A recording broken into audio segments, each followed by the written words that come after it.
ครูอาจารย์มีอาจารย์มีรู้หรือสุดท่านก็เป็นพระพุทธธรรมที่ในอาวาสในนี้ตลอดถึงพระเถรานุเถระนักเป็นนักแสดงสามเณรและเจริญพรและยมสาทุกส่วนคนดีทุกการทุกคนทั้งหมดที่นักขอให้เราทั้งหลายฟังทำด้วยความเคารพนอนก็ได้ก่อนอื่นก็ขออนุโมทนาสาธุกับครูบาอาจารย์และญาติโยมรู้สึกว่าเราได้มาร่วมเนาะมาร่วมกฐินมาร่วมเฮ็ดบุญกฐินในมื้อนี้เนาะอยู่ที่บ้านนาดีก็ค่อนข้างหลายพอสมควรพอนับได้เนาะได้บ่500อาจจะกายเนาะแต่ช่วงนี้เป็นเทศกาลกฐินนะเป็นเทศกาลกฐินพวกเราทั้งหลายก็คงจะได้ยินได้ฟังเนาะเรื่องกฐินดังที่ครูบาอาจารย์ได้อธิบายขยายความได้แสดงธรรมมาหลายที่หลายบอนหรือว่าเปิดเข้าไปใน YouTube Facebook อีกอย่างเป็นต้นเขาก็เห็นถ้าผู้ใดสนใจเป็นพิเศษเรื่องกฐินก็ดังทีพระเดชพระคุณพระอาจารย์เนี่ยก็ได้ฝาลบในเบื้องต้นว่าคนที่จะเห็นกฐินก็ต้องค่อนข้างฉลาดนะเป็นคนฮู้ต้องฮู้พอสมควรจะต้องว่าบ่ฮู้ได้เฮ็ดจังได๋ก็สามารถไปถามผู้ฮู้เนาะแนะนำครูบาอาจารย์ได้เว้าหลายประเด็นนะเนาะก็คงจะฮู้อย่างหลายเกี่ยวกับกฐินอยู่นะแต่คงจะยกตัวอย่างหรือยกบางประเด็นที่สำคัญเชื่อว่าญาติโยมอาจจะต้องการฟังด้วยกันเนาะเป็นการตอกย้ำความเข้าใจนะเพื่อให้เข้าใจว่ากฐินแท้ๆนี่มันเป็นแบบนี้นะเป็นแบบนี้เนาะเพราะฉะนั้นคนที่เฮ็ดกฐินโดยเฉพาะเจ้าภาพตลอดถึงผู้ที่มาร่วมเป็นบริวารเนาะนะก็จะเกิดบุญระยะยาวเลยในจิตในใจโดยเฉพาะเจ้าภาพเนี่ยก็โอ้ยาวเลยเด้เพราะว่ามีการจองกฐินหรือพักกฐินหรือหมายกฐินนี่นะ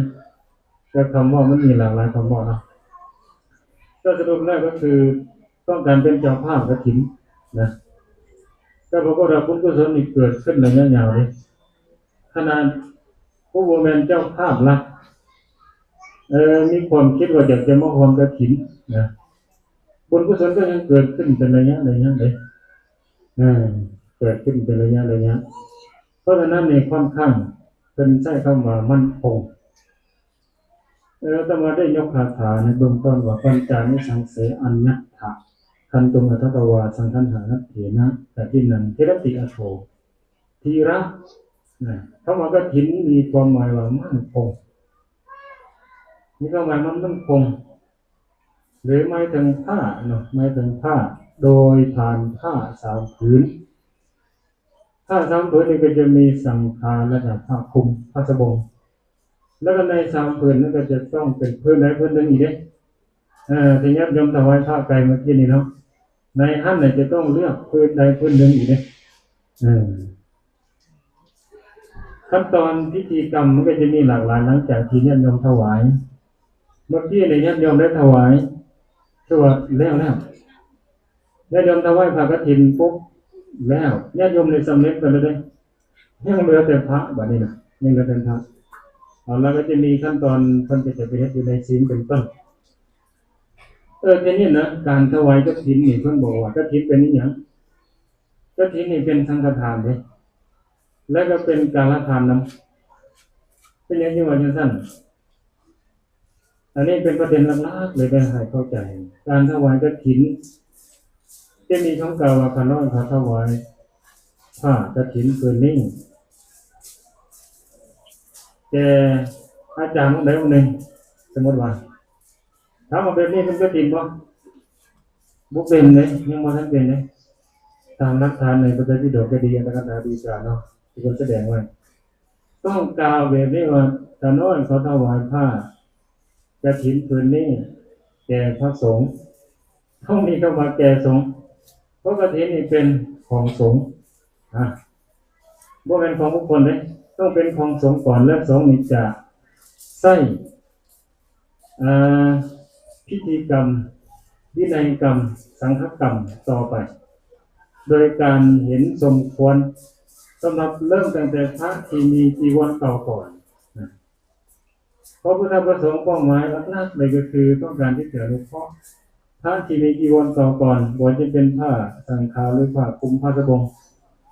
พระเนี่ยก็จะเลือกก็จะสรรหากันซอยกันเบิ่งว่าองค์ใดเนาะที่มีจีวรเก่าที่สุดเลยโอ้เห็นแล้วผ้าสบงองค์นี้นะเก่าเก่าแห้งเก่าแห้งเลย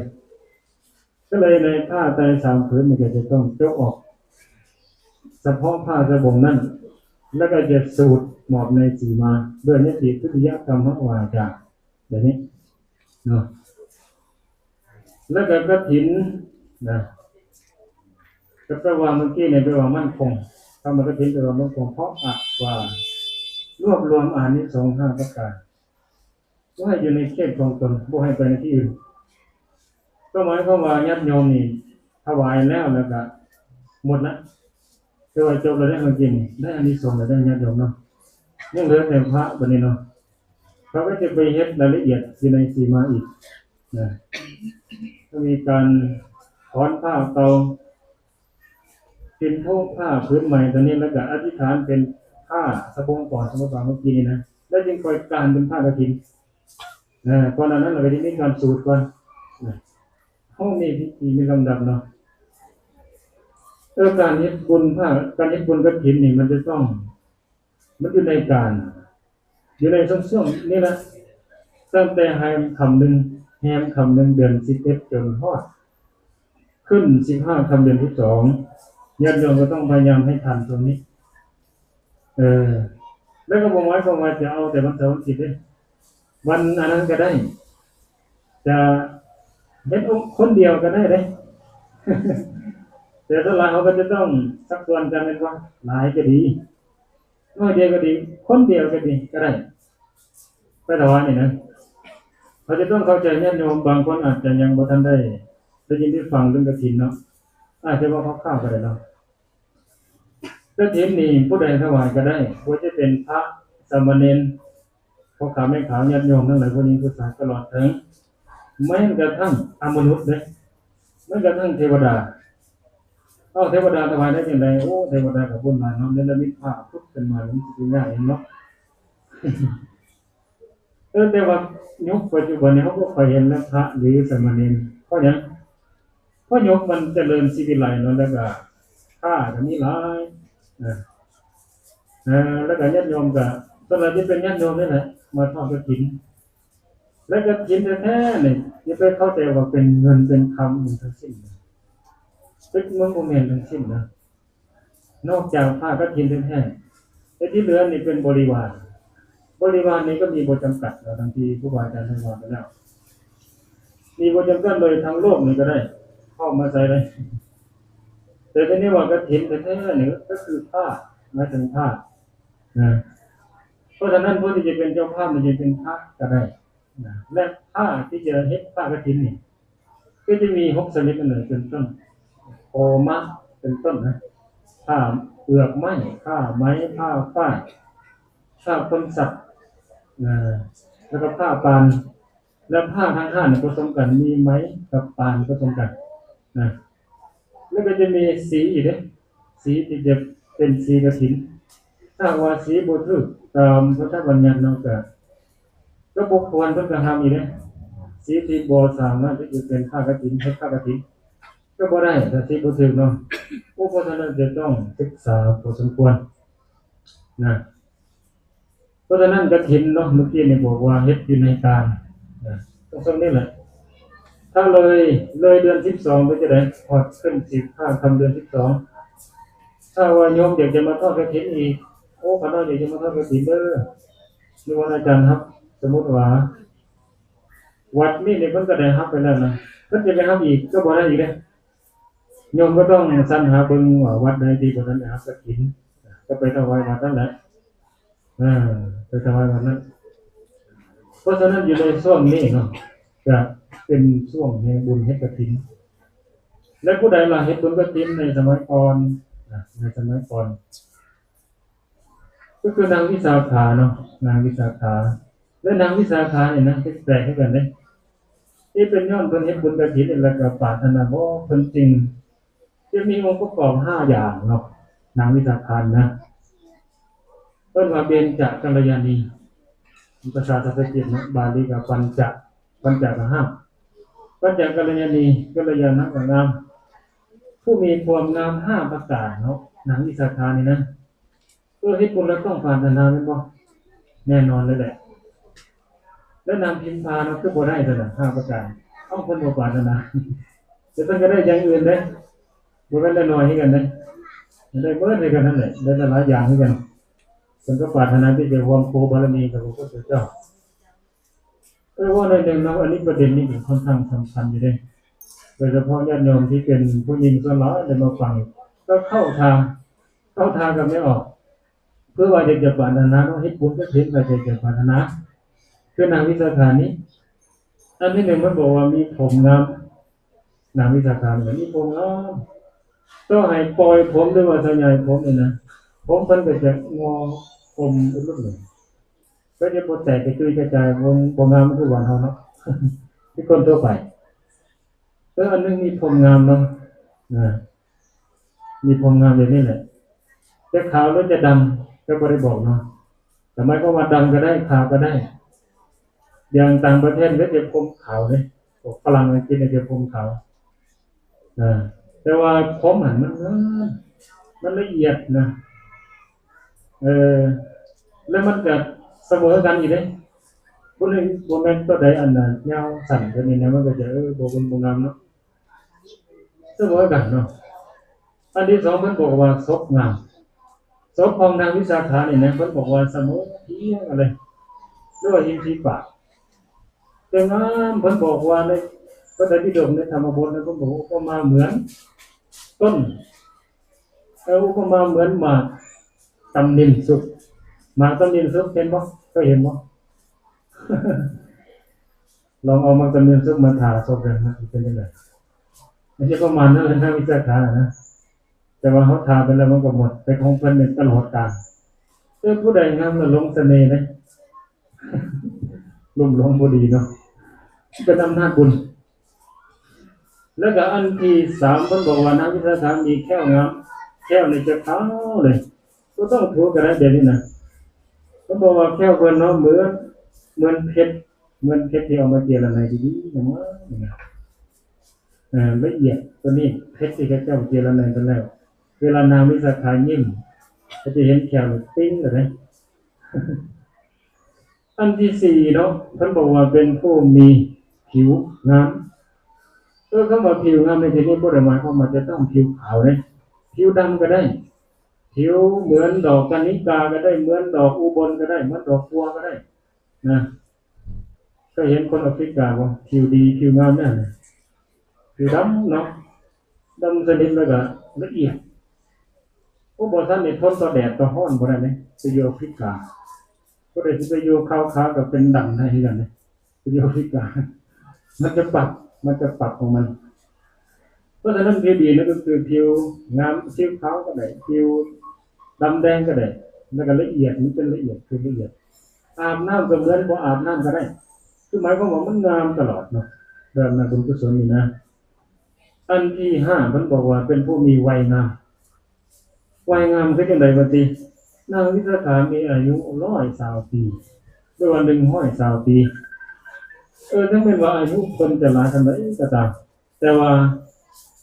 ลักษณะตนโตรูปร่างของคนนั้นน่ะเหมือนคนบ่แก่ก็เหมือนกับว่ายังหนุ่มอยู่ตลอดเหมือนคนอายุ16ปียังสาวๆอยู่เลยระหว่างลูกกับแม่เนี่ยคนก็ยังเบิ่งบ่ออกเลยแต่ว่าก็มีข้อสังเกตคนบอกว่าแล้วผู้ใดเนาะนางวิสาขาบางคนก็ไปบอกว่าลูกเป็นนางวิสาขาบางคนก็บอกว่าเป็นแม่นี่แหละนะบางคนก็ฟ้องถึกบางคนก็ฟ้องบ่ถึกก็เลยมีข้อสังเกตว่าให้สังเกตเบิ่งเวลาลุกถ้าเป็นคนเฒ่าคนแก่เวลาลุกเป็นจังได๋ต้องเอามือค้ำ2เบื้องเนาะเบื้องนึงถ้าเป็นวัยรุ่นนี่ดีดตัวเลยอันนี้พิเศษนะบุคคลแบบนี้ก็มีนะแล้วมันเกิดจากอีหยังล่ะก็เกิดจากบุญนี่แหละเฮ็ดบุญแล้วก็ปรารถนาได้เด้ก็เหมือนกับเฮามีเงินอุปมามีเงินจะซื้อหยังจะซื้อบ่ แล้วเราเป็นอย่างนางพิมพ์ผ่าคือบ่มีเป็นจังซี่เนาะเพราะคนบ่ปรารถนาข่อยมีเงินเขาบ่ต้องการซื้อแบบนี้ข่อยต้องการซื้อแบบนี้มันก็ได้แบบนี้เพราะฉะนั้นเนาะกฐินนี่มันจะเป็นลักษณะโดยเฉพาะอานิสงส์คนที่เฮ็ดบุญกฐินนี่นะก็จะมั่นคงอาจารย์ในพระบอกว่ามั่นคงทางพระและโยมพระเนี่ยมั่นคงเกี่ยวกับอานิสงส์ได้เข้าไปเกี่ยวกับธรรมวินัยกันแล้วกันเนาะมันเป็นการย้อนยานเมื่อได้ครับอานิสงส์กฐินพระพุทธเจ้าเนี่ยก็มาแล้วก็เคยจะให้พระได้ครับอานิสงส์กฐินในที่นั้นหมายถึงการลดทอนด้วยย้อนยานไม่ใช่การย้อนที่ขาดบดบางอย่างที่รู้สึกว่ามันอาจจะลำบากนิดหน่อยในการประพฤติปฏิบัติโดยเฉพาะสิกขาบทข้อจริยาสิกขาบทมาคณะโภชนะสิกขาบทกันแล้วกันเนาะเวลาสมมติว่าพระนี่บ่ได้รับอานิสงส์กฐินและโยมเวลาโยมจะนิมนต์พระนี่บุคคลที่จะออกสื่อโฆษณาห้ามันจะเป็นอาบัติตอนไปรับเนี่ยจะเป็นอาบัติทุกกฎก่อนนะอันนี้เรื่องนี้มีความเข้าใจผิดนะอธิบายนิดนึงเนาะคำว่าคณะโภชนะเพิ่นเข้าใจว่าสันเป็นวงจะสันเป็นวงก็ได้จะสันบุเป็นวงก็ได้แต่ที่นะสิกขาบทตัวนี้พระเนี่ยถ้าเกิดว่าญาติโยมนิมนต์โดยการออกสื่อโฆษณาห้าก็จะมีข้าวซุปขนมสดขนมแห้งปลาซีกข้าวสุกข้าวเหนียวอย่างที่เป็นต้นนิมนต์อาจารย์ไปสันข้าวเหนียวนิมนต์อาจารย์ไปสันแกงไก่ทีนี้ว่าถ้าเพิ่นบ่ได้รับอานิสงส์กฐินไปสันปั๊บตอนรับพร้อมกันจะเป็นอาบัติทุกกฎก่อนแล้วเป็นอย่างในเพิ่นผิดศีลถ้ามารับพร้อมกันในที่นี้บ่หมายความว่าจะต้องใส่ผมอยู่ในบาตรพร้อมกันขึ้นนั่งเป็นแถวนั่นแหละใส่1 2 3 4อย่างนี้นะแล้วทีนี้กลับมาจากรับไปแล้วนี่แต่ว่าไปรับนี่จะลืมบอกนะพระต้อง4 องค์ขึ้นไปเด้อถ้าหากว่าลดลงมากับบ่เป็นแต่บ่เป็นปฏิทินนะตอนมาสั่นนะแต่เป็นทุกกฎอยู่ดีเพราะว่าเอาซื้อโฆษณาห้าแต่ทีนี้ว่าพอกลับมาจากการทางการทานตัวนั้นแล้วอยู่เรือนโยมเนาะกลับมาทีนี้มาสั่นเวลาสั่นนี่นะจะสั่นพร้อมกันหรือบ่พร้อมกันก็ได้เช่นว่าคณะนี่จะไปสั่นที่คุณคณะนี่แหละองค์นึงก็ไปสั่นอยู่หอแจกองค์นึงก็ไปสั่นอยู่ในคณะเพิ่นเริ่มสั่นนั่นแหละเพราะสั่นปั๊บเพิ่นลงก่อนจะเป็นปฏิทินตอนนั้นถูกต้องก็จะต้อง2 ข้อเลยทุกคนแล้วก็ปฏิทินโอ้โหพวกคุ้มค่านี่นะ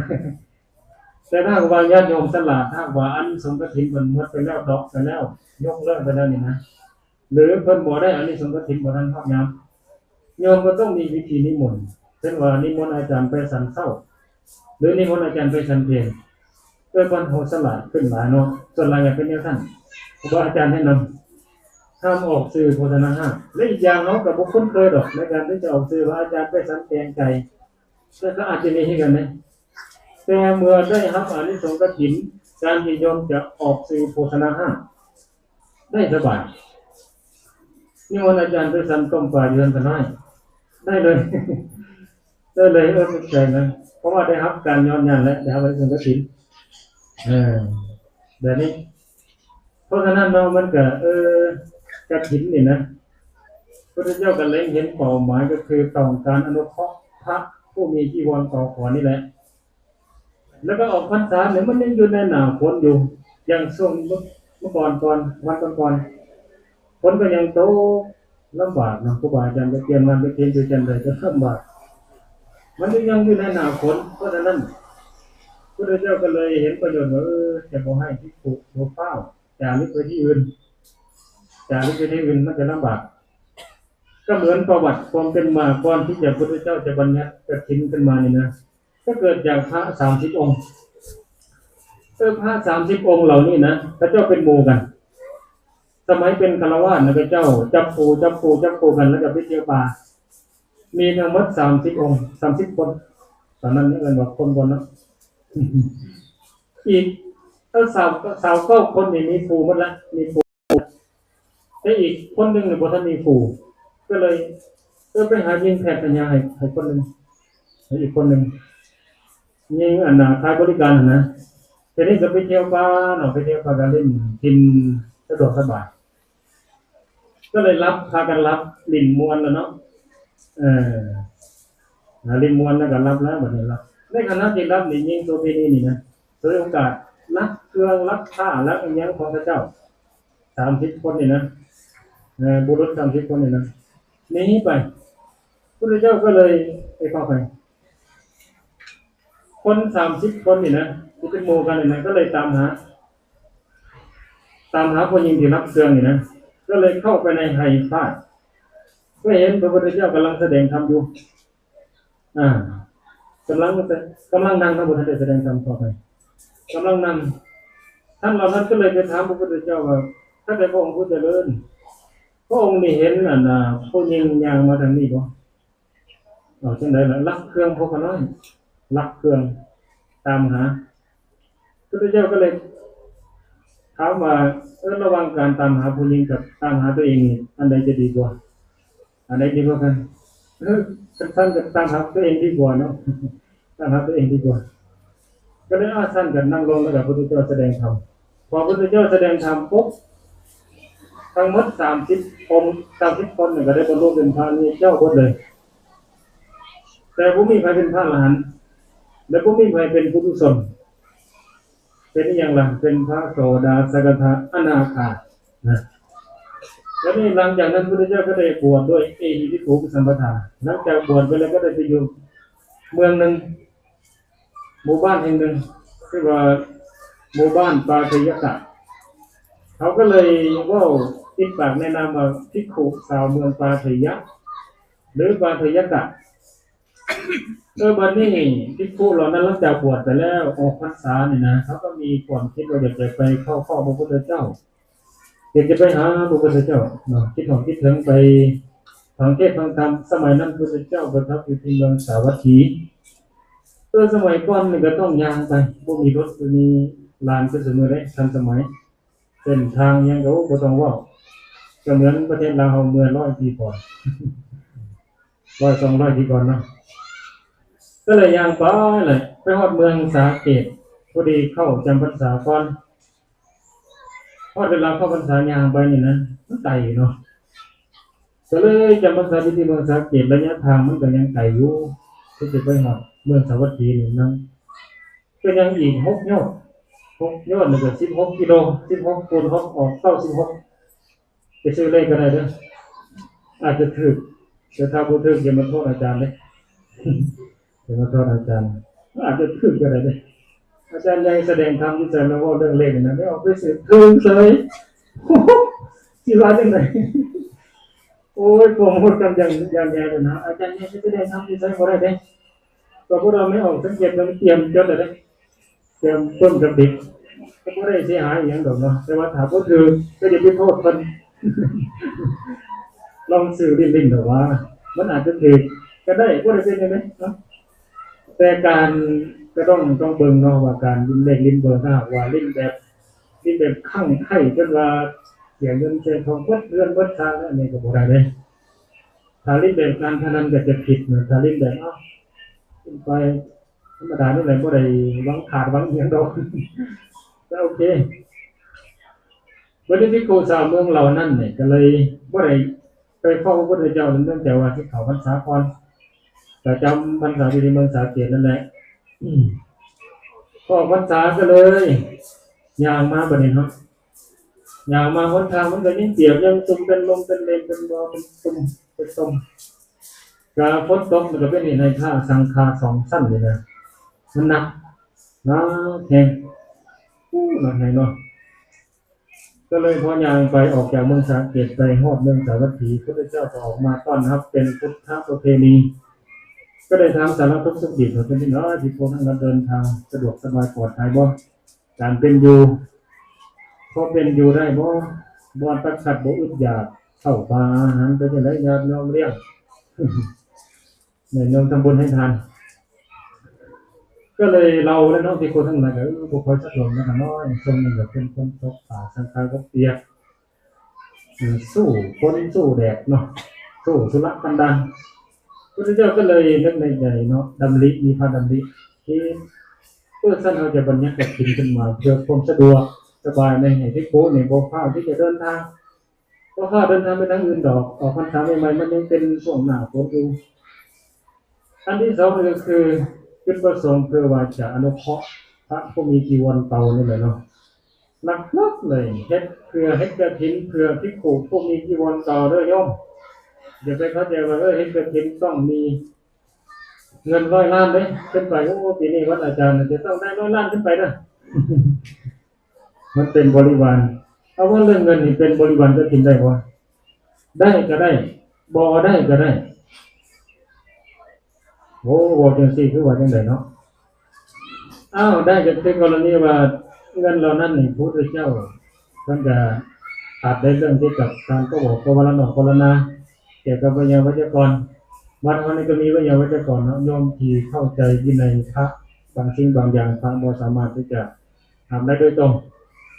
เพราะฉะนั้นพระพุทธเจ้าเพิ่นก็แนะนำให้ภาวนาอันน้อยขอภาวนาสิ่งที่สมควรใช้แก่สมณบริโภคเท่ากับจำนวนบุญทาน5 ล้านปีเป็นต้นมูลค่านี้ก็น่าจะไปฝากนำวิญญาณวัจกรซื้อวางไม่ออกเตียงแล้วถ้าว่าครูบาอาจารย์มีความประสงค์อยากจะใช้ให้เฮ็ดเพื่อนำเพิ่นและภาวนาส่วนนี้นี่ท่านน้อยขอถวายเป็นบริวารกฐินเด้อก็สาธุแต่ที่จะบ่ได้ก็ถวายโดยตรงเนาะจะเป็นให้เพิ่นเป็นอาบัติเด้นี่สิกยะปฏิกิริยาต้องสละโดยส่วนเดียวบ่สมควรแก่สงฆ์บ่สมควรแก่สหธรรมิกทั้งห้าภิกขุภิกขุณีว่าสิกขาบรรดาสามเณรแล้วก็สามเณรีเนาะนี่ก็จะต้องเฮ็ดให้ถูกต้องคือกันเด้ปัจจุบันมันมีความเข้าใจผิดเนาะเราบางทีเฮาก็เข้าใจอย่างนั้นเด้ญาติโยมอาตมาก็เข้าใจคือกันเข้าใจแบบนั้นที่กันแต่ก่อนกฐินมันจะต้องเป็นต้นเงินแล้วเนาะเห็นกระเจ้าแห่เงินไหมโอ้ยเงินแต่ละต้นนี่นะหลายเด้เป็นล้านๆก็ดีสาธุเป็นบริวารนะความจริงเป็นแค่บริวารไม่ออกกฐินแท้ๆนี่คือผ้าต้องให้ไม่ออกก็มียังเลย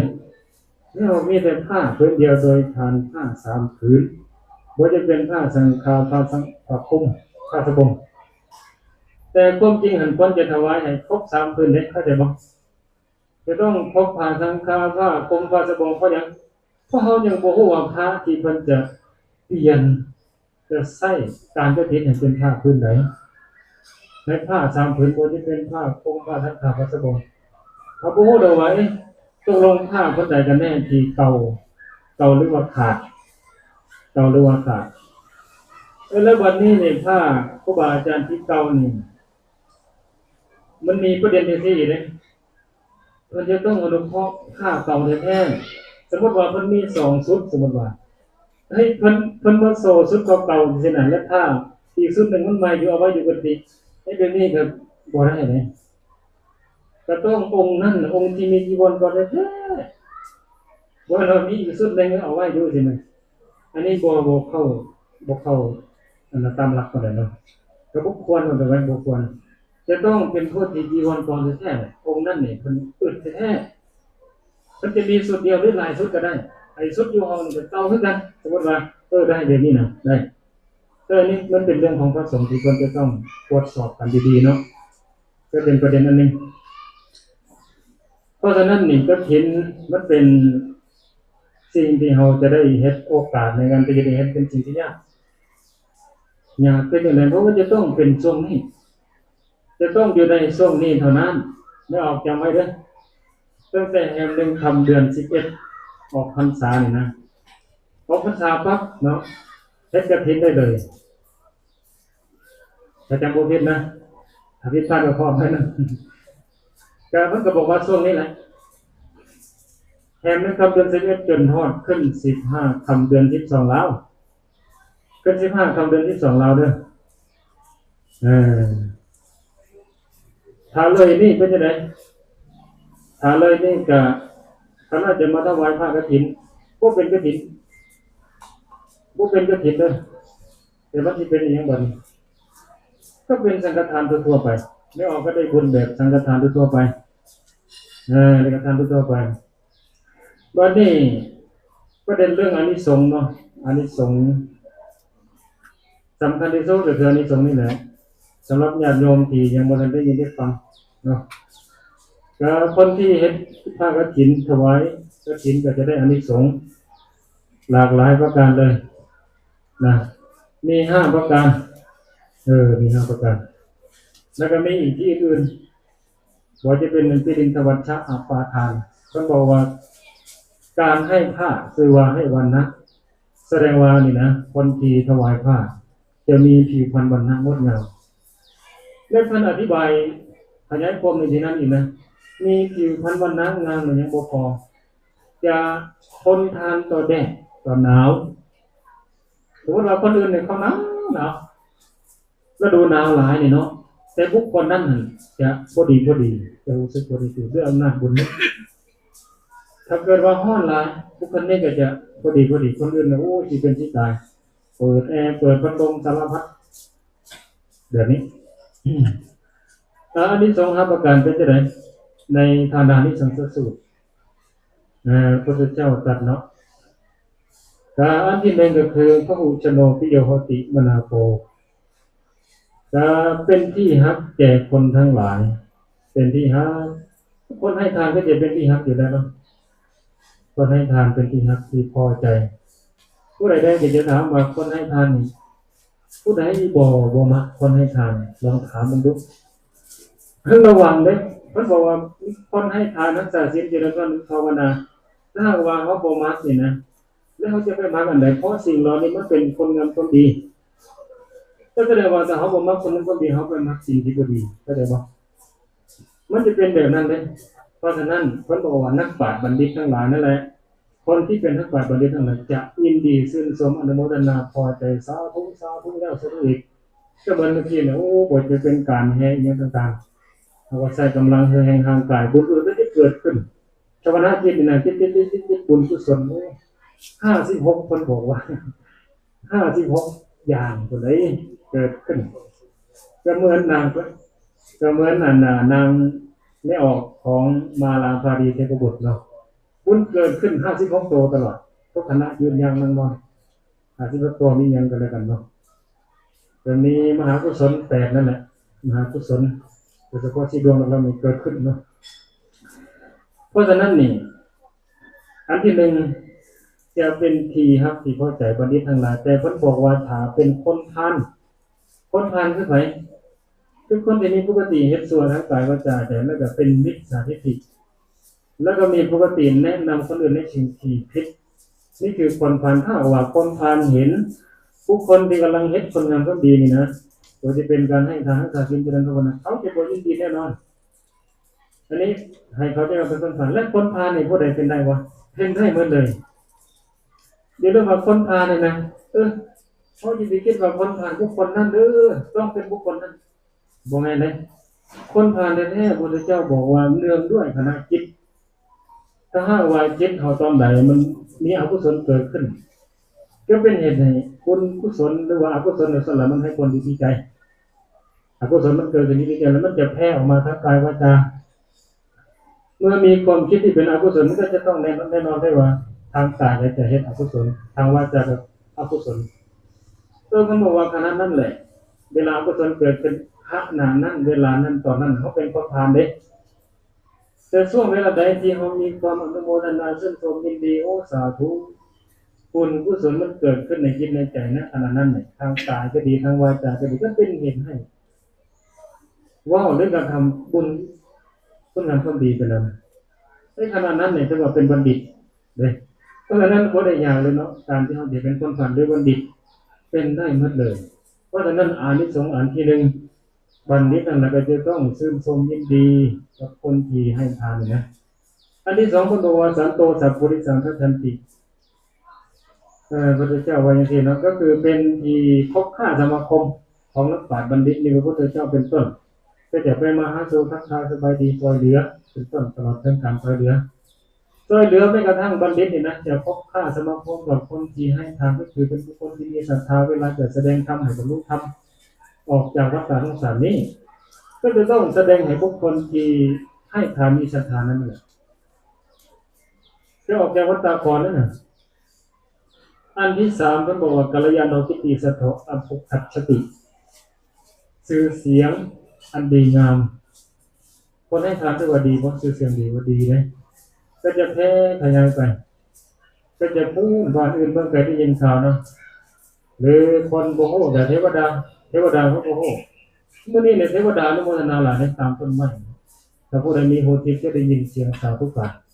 ถ้าผู้ใดบ่มีก็ได้ยินเสียงแต่อโลโกกาเสียงตะโลกงได้ยินแต่เสียงคนเนาะเพราะฉะนั้นจริงๆแล้วเทวดาเพิ่นบอกว่าเทวดาอยู่ไสกันแล้วแต่นะถ้าได้ยินมนุษย์เฮ็ดบุญจะอนุโมทนาชื่นชมผู้ที่เป็นสมาธิจิตก็ครับผู้ที่เป็นสมาธิจิตจะอนุโมทนาเลยให้เสียงสาธุการอย่างหลายเลยเช่นเดียวกับเขาบ่ได้ยินเสียงเพราะเทวดาเนี่ยเขาต้องการมิตรต้องการหมู่อย่างเขาเฮ็ดบุญเทวดาดีใจเลยเพราะหยังเพราะสวรรค์เนี่ยมันจะบ่วางจากคนดีแต่ถ้าว่าคนบ่ค่อยเฮ็ดบุญเราคนดีบ่ค่อยเฮ็ดบุญนี่เป็นจังได๋ไปอบายแน่นเอียดเลยเต็มเลยส่วนสวรรค์จะว่างเทวดาก็เศร้าใจกันเลยเพราะฉะนั้นเห็นบุคคลเห็นบุญจะเทวดาดีใจเพราะเขาจะได้หมู่เนาะจะได้หมู่จะได้เพื่อนต่อไปดีใจเพราะฉะนั้นอันที่3ก็คือชื่อเสียงมันจะแพร่ไปเลยต้องอันที่4ที่ธรรมานุปกตาโหติทุกคนที่ให้ทานถวายกฐินนี่นะเป็นต้นจะบ่เหินห่างจากธรรมของฆราวาสในที่นั้นหมายถึงศีล5เป็นต้นศีล5เป็นต้นทางฆราวาสศีล5เนี่ยมันเป็นมนุษยธรรมนำเลยแล้วก็เป็นมหาทานนำเลยเป็นได้หลายเลยจะวัดคนเฮาวัดอยู่ที่ศีลธรรมเท่านั้นได้อันนึงเพิ่นบอกว่าถ้าผู้มีศีลเลยก็บ่ต่างหยังจากอภิสารเป็นต้นเพราะฉะนั้นน่ะเมื่อกี้เขาก็มีการรับศีลเลยบ่เหินห่างเลยบ่ห่างเหินบ่เหินห่างแล้วแต่อันสุดท้ายพระพุทธเจ้าตรัสว่ากล่าวว่ากายสังเตถาปรังมรณาสุขติงสัพพังโลกังอุปัชชติก็หลังจากแต่กายทั้งหลายขันธ์นั้นจากตายไปแล้วเจอพวกมนุษย์นี่นะก็จะไปเกิดในสุคติจะไปสู่สุคติสัพพังก็หมายถึงสวรรค์ก็ได้สวรรค์กับสุคติแต่สุคติแบบพระพุทธเจ้าเพิ่นหมายถึงมนุษย์ก็ได้เกิดเป็นมนุษย์ทำบุญแล้วก็ตายเนาะละอาจจะไปเกิดเป็นมนุษย์อีกก็ได้มนุษย์ก็จะอยู่ในสุคติหรือจะไปเกิดเป็นสวรรค์6ชั้นตลอดทั้งเป็นพรหมยังกาเป็นลำสารได้เนาะเพราะฉะนั้นคนที่ให้ทานให้แจกได้ครับอานิสงส์5ประการสุดท้ายที่สำคัญเนาะตายไปแล้วก็ไปสู่สุคติก็แน่นอนเลยว่าจะต้องไปสู่สุคติแสดงว่าจังได๋ไปสู่สุคติก็ต้องเมื่อว่าบุคคลนั้นก็ต้องรู้อีกเนาะว่าจิตดวงสุดท้ายก็ต้องเป็นบุญเด้นึกถึงบุญกุศลมีการเฮ็ดกฐินนั่นแหละนึกถึงบุญกฐินแล้วก็ตายไปด้วยอารมณ์นั้นแต่ถ้าหากว่าเฮาบ่ได้นึกถึงบุญกุศลก็จะได้เวลาตายก็ไปอบายแล้วแต่เชื่อบ่ว่าคนที่เฮ็ดบุญนี่นะคนที่เฮ็ดบุญหลายเหมือนนาง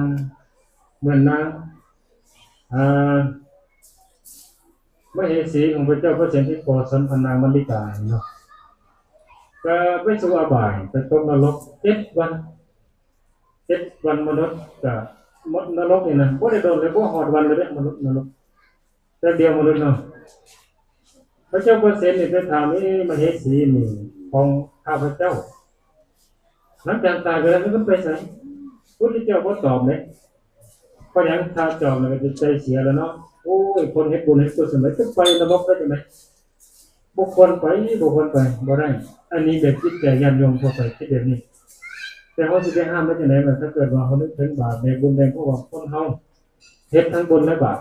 เพราะฉะนั้นถ้าอยู่ไปสุคตินะเฮ็ดบุญนี่มันเฮ็ดให้เฮาอุ่นใจแต่ยังบ่สามารถที่จะการันตีได้ว่าเขาตายปุ๊บสุดท้ายแท้ๆเขาจะไปสู่สุคติเพราะว่าตอนนั้นเนี่ยเจ้าจะต้องเฮ็ดบุญกุศลให้ได้อีกนะก็แสดงว่าคนที่เฮ็ดบุญมีโอกาสสูงในการที่จะไปสู่สุคติเพราะว่าเฮ็ดเป็นอาจินยิ่งคนเฮ็ดบุญกุศลได้หลายเป็นอาจินเฮ็ดเรื่องมันเกิดได้ทันได้ง่ายแต่คนที่บ่ค่อยเฮ็ดบุญเฮ็ดโดนเฮ็ดอันนึงมันก็ได้บ่ค่อยได้เนาะแต่เสียบ่ว่าคนที่เฮ็ดบุญก็บ่หมายความว่าจะไปสู่อบายเสมอไปมันดอกก็ไปสู่สุคติคนก็ไปสู่สุคติเนาะถ้านั้นก็ให้ดีอกดีใจคนที่เฮ็ดบุญเฮาทั้งหลายบางองค์บางคนบางท่านขน้อยนี่บ่มีโอกาส ถวายผ้าก็น้อยก็บ่ได้ผิวพรรณงามแล้วเวลาก็พอดีแล้วนึกออก